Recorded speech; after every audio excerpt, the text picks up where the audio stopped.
qubits.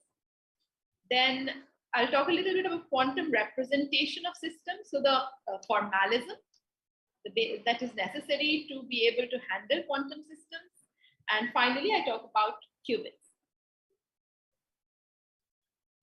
So after my talk, I would have liked to convey to you what is quantum behavior, what can it do? So when something shows quantum behavior, what is it that we can observe?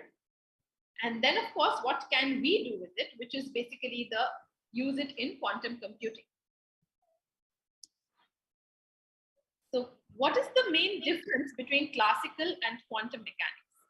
So when we talk about classical mechanics, we talk about Newtonian mechanics, which basically means that we are going to apply the Newton's laws to describe the motion of systems. And this has been highly successful over centuries. So there's no reason to distrust it now. But it is valid only in a certain domain. There are domains in which this fails. One is the high-speed domain, which is the domain of relativity. Luckily, if you just have relativistic corrections over and above Newtonian mechanics, you can describe this domain. The other domain where it fails is when the particles are very, very small and light. By light, I mean not heavy. And then the so-called quantum effect creep in. Now the problem with quantum, yeah? Morning. Okay. So the problem with quantum you cannot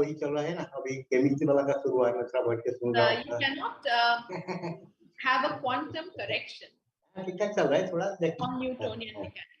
That is a big problem. What happens is that the full machinery changes. And in doing so, the line between matter and radiation, which was very, very distinct in classical mechanics, it becomes blurred. I will not say removed. So light and matter are still very distinct things, but there is a certain overlap between them. So certain concepts which exclusively belonged to light, and some things which exclusively belong to matter, they are no longer so exclusive. So they can be exchanged. We will see that a little bit later. And the other thing is, when we say mechanics, we always talk about both statics and dynamics. And this distinction also holds in quantum mechanics, just like in Newtonian mechanics. So maybe equilibrium and non-equilibrium Newtonian mechanics, as you might have learned earlier in school and college. The same thing holds here, but again, the line is a little bit blurred.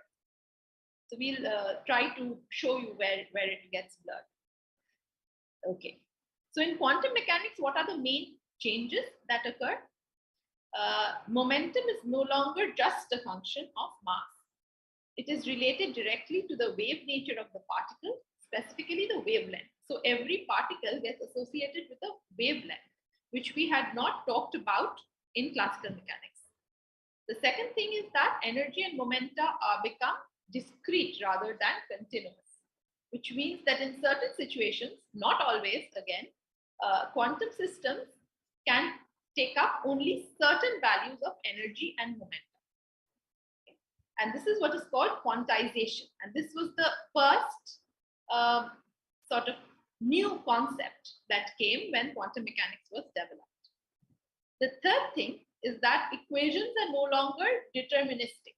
So they don't tell you an exact answer. They become probabilistic. So they can give you different answers depending on when you ask it, what you ask it, and the role of measurement becomes very important. And this will form a very large part of my talk later.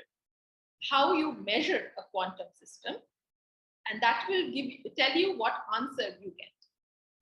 Okay, so how you ask a question, when you ask a question, why you ask a question, these are additional things you have to take care of, unlike in classical mechanics, where you know all the answers. The answers are just there ready for you to pick up. You just have to ask which one. Okay. Then the next thing is particle trajectories the concept that a particle is moving in time, this concept becomes irrelevant in quantum mechanics. So you cannot visualize the reality of the system. Only the ensemble picture is relevant, meaning if you look at a system enough number of times, you will start getting an average picture of the system, let's say. Okay, and the last and most surprising thing in quantum mechanics, which caused a lot of controversy in the early 1920s, 30s, is that probing a quantum system. So when you take a measurement on a quantum system, it collapses into one of a known set of states. This is very strange. So it's like a quantum system gets so disturbed by the measurement that it loses all its freedom to go into other states. So once it's told you the answer, then it does not want to, or it cannot change into any other things because it's already told you the answer. But if it hasn't told you it's the answer, then it has the freedom to change its answer all the time, and it can give you multiple answers if you ask it at different points of time. But once you have asked it, you cannot ask it again. Then you already know, you will get the same answer. Got it? So it's like lying to the police. So before you have lied, you can think of any number of lies, and you have the freedom to give entirely different stories to the police. But once you've done it, you cannot change your answer anymore. So it's the same with the quantum system. Okay, then wave-particle duality. That's something that even today, when you first hear of it, it is very uncomfortable. So let's see. So there is one picture which I will try to convey, which sort of reconciles this problem of thinking about wave-particle duality. So I would like to share it with you because it helped me. So first, what is it? So here you see different setups. So in the first setup, so these are in the first line over here. These three setups are basically Young's double slit experiments, which give you interference patterns. Now, if you have a light incident on this, you get a diffraction pattern. That is well known. If you have particles incident on it, you would expect that you get the particles would move through these slits and they would form two lines on the detector screen. However, when these particles are very small and light, such as electrons, for example, then you again see an interference pattern, which was not expected because there is no reason for electrons to deflect so far away from their trajectories. Okay. And this exactly resembles an interference pattern. So something wave-like must be going on, which means the electrons are interfering with each other in this case, according to this picture. But also if you have the same setup with a single electron at a time, but you take a number of electrons one at a time, and you collect the spectrum, you will still see an interference pattern.